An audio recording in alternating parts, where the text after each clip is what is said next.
Guys, ito yung reason kung ba't hindi ako magbebenta ng US stocks. Kahit gusto ko, kahit medyo paldo na tayo. And syempre guys, no, unahin natin isipin, no, itong mga companies na to guys, no, sa tingin mo ba magso-survive to or lalago to in the next 5 or 10 years?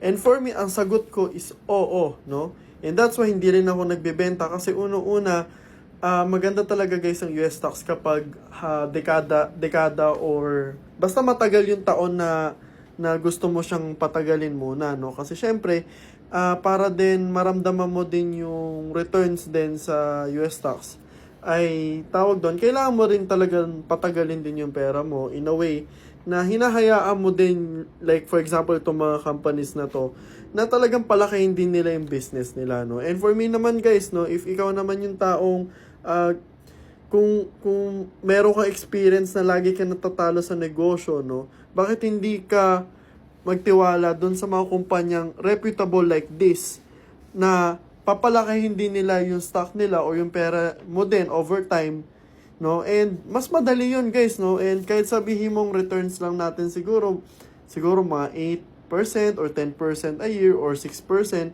return pa din yun, no? And again guys, no, kahit anong mangyari, no, hindi na mawawala tong mga companies na to. Even may lumabas na bago, ang gagawin lang nila, bibilin lang nila, iba-buy out lang nila. If may nakita silang person na sobrang galing, ang gagawin nila, kukunin lang din nila yung person na yun, guys.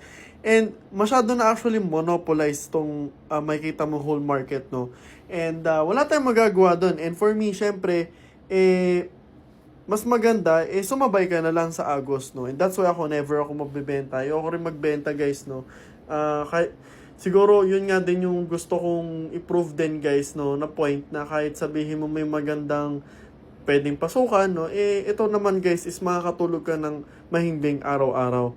So, yun lang, kaya hindi ko bibenta. Bala kayo kung bibenta nyo. Again, pwede nyo na may benta yan. Profit is profit, lalo na kung bili kayo sa baba. But again, at the end of the day, buhay mo naman yan at pera mo yan.